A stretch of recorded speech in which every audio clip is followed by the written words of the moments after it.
Hello friend, supreme court যে রায় দিয়েছিল যে রোপা 2009 অনুযায়ী সমস্ত কর্মচারীদের, সরকারি কর্মচারীদের যে বকেয়া মহার্ঘ ভাতা আছে তা মিটিয়ে দিতে হবে, তার জন্য একটি কমিটি তৈরি করে দেওয়া হয়েছিল। সেই কমিটির সুপারিশ অনুযায়ী আগামী 25 দিনের মধ্যে দিতে হবে 65,000 কর্মীর ডিএ।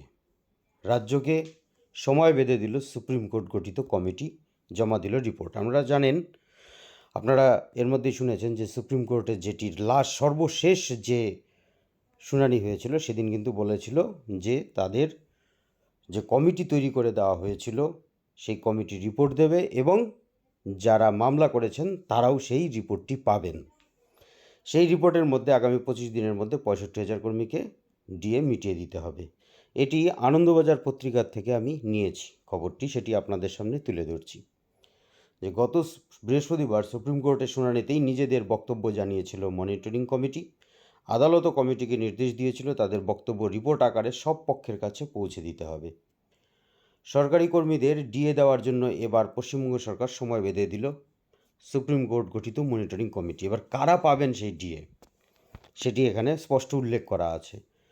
যে বলা হলো, যাদেরই সার্ভিস বুক ইতিমধ্যে স্ক্যান করে আপলোড করা হয়ে গিয়েছে তাদের 2008 থেকে 2015 সালের যে ডিএ, সেই ডিএর প্রথম কিস্তি মিটিয়ে দিতে হবে।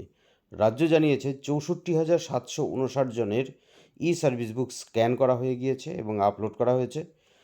এই সরকারি কর্মীদের প্রথম কিস্তির ডিএ আগামী 3রা সেপ্টেম্বরের মধ্যে মিটিয়ে দিতে বলেছে মনিটরিং কমিটি। 2008 থেকে 2009 পর্যন্ত সরকারি কর্মীদের বকেয়া ডিএ বকেয়া ডিএ বাবদ মোট 11,983 কোটি টাকা দিতে হবে রাজ্যকে। এই টাকা কিভাবে মেটানো হবে তা স্থির করার জন্য অবসরপ্রাপ্ত বিচারপতি ইন্দু মালহোত্রার নেতৃত্বে একটি কমিটি গঠন করে সুপ্রিম কোর্ট। আদালতের গঠিত এই কমিটি নির্দিষ্ট সময় অন্তর বৈঠকে বসে রাজ্য সরকারের সঙ্গে মূলত সরকারের ওপর যাতে বাড়তি চাপ না পড়ে তা বিবেচনা করার জন্য এই মনিটরিং কমিটি গঠন করেছিল আদালত। সুপ্রিম কোর্টে গত বৃহস্পতিবারের শুনানিতে কমিটি নিজেদের বক্তব্য জানিয়েছে এবং বৈঠকে কী কী বিষয় উঠে আসে তাও জানানো হয় আদালতে। সুপ্রিম কোর্টও কমিটিকে নির্দেশ দেয় নিজেদের বক্তব্য রিপোর্ট আকারে সব পক্ষের কাছে পৌঁছে দিতে হবে। সেই রিপোর্ট ইতিমধ্যে জমা দিয়েছে তারা। কমিটিকে রাজ্য জানিয়েছিল 2008 থেকে 2015 সালের পুরনো কর্মীদের ডিএ ঠিকভাবে হিসেব করার জন্য ওই কর্মীদের সার্ভিস বুক আপডেট করা হচ্ছে। এই প্রক্রিয়ায় কিছুটা সময় লাগছে। রাজ্য জানায় 64,759 জনের সার্ভিস বুক ইতিমধ্যে স্ক্যান করা হয়ে গিয়েছে। আরও 1,33,991 জন কর্মী সার্ভিস বুক আপডেট করার প্রক্রিয়া শুরু করেছেন। কমিটিকে রাজ্য এও জানায় যে পুরনো কর্মীদের বেতন সংক্রান্ত সকল প্রাসঙ্গিক তথ্য না থাকায় ডিএর হিসাব করতে সার্ভিস বুক আপডেট করা খুব দরকার। তবে রাজ্য আপাতত যাদের সার্ভিস বুক আপডেট হয়ে গিয়েছে তাদের টাকা ডিএর প্রথম কিস্তির টাকা মিটিয়ে দিতে হবে আগামী 3রা সেপ্টেম্বরের মধ্যে। কমিটির এই রিপোর্টের পরিপ্রেক্ষিতে মামলাকারী সরকারি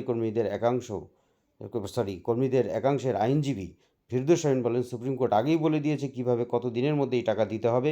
আমরা চাই যত দ্রুত সম্ভব তা মিটিয়ে দেওয়া হোক।